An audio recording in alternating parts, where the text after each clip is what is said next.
kami talaga, mahalin ko ang asawa ko hanggat ako'y nabubuhay.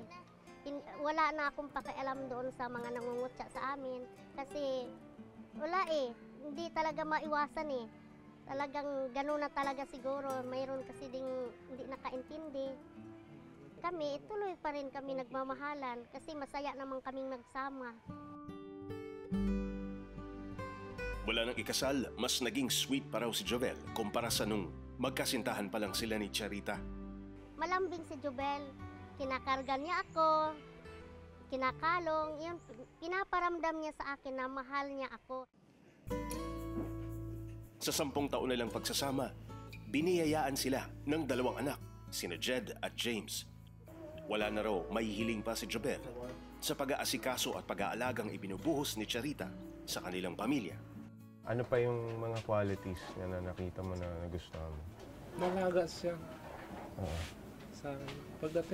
Pagdating ko, asikaso niya ako. Tsaka yung sa 2 naming anak.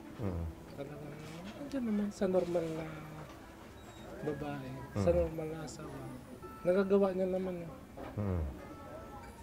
Dito na ako, wala na akong hanapin. Nagtatrabaho ngayon bilang security guard sa isang subdivision si Jovel para matustusan ang pangangailangan ng kanilang pamilya. Lalo po niya akong minahal, lalo na may 2 na kaming anak. Masaya po kaming sasama kasi lahat ng inaalala namin, mga anak namin pareho. At hindi na niya ako pinatrabaho kasi kaya naman daw niya kaming buhayin. At magtutok na lang daw ako doon sa 2 naming anak, alagaan ko na lang daw. Pagising ko sa umaga, yung panganay ko ang inaasikaso ko para pumasok sa school. Pagkatapos, mag-asikaso naman ako ng pagkain sa bunso ko. At magligo, lahat, asikasuhin ko. Pagdating ng asawa ko, siya naman ang nilulutuan ko ng almusal at hinahandaan. Dahil parehong abala sa trabaho at gawaing bahay, madalang na raw silang makalabas na mag-asawa. Sa ngayon, hindi na, sa bahay na lang kasi puyat siya lagi Gabi siya kasi natutulog siya pag uwi sa bahay. Sa nalalapit na araw ng mga puso, isang sorpresa ang inihanda ng aming team.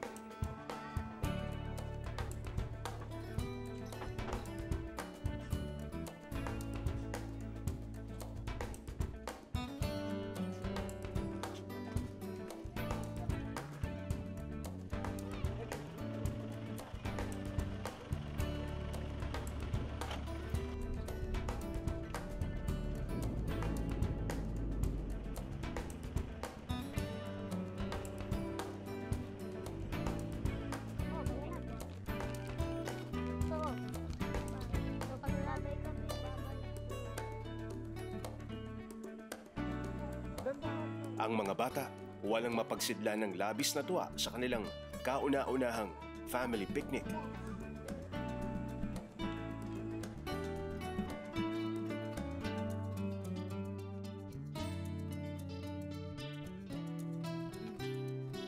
At may sorpresa din si Jovel sa asawa.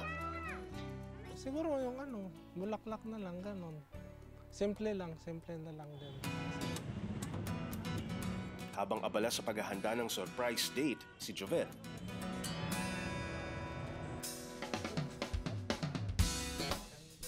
dinala namin si Charita sa isang salon.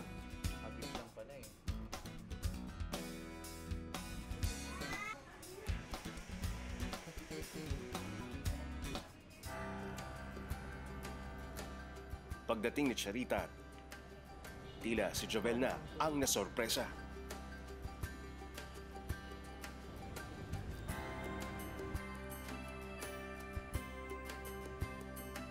Sa pagtitig ni Jovel sa asawa, tila nagbalik ang mga alaala nung sila ay magkasintahan pa lang.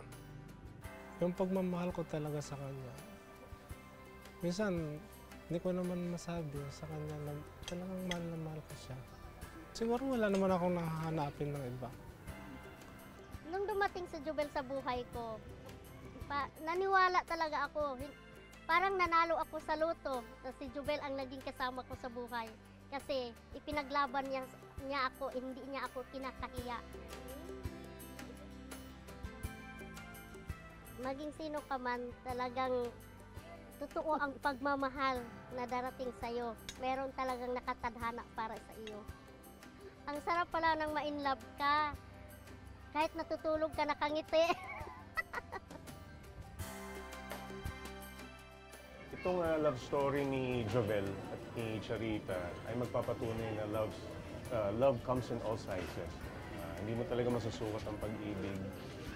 Pwedeng tangkad ka, maliit ka, maitim ka, payat ka, o kung ano pa man ang itsura mo, tumatagos yan eh. May nakikita kang mga qualities nung taong iyon na talagang magugustuhan mo. Napangako ko sa'yo, mahal, sa dapit hapon ng ating buhay, ako'y patuloy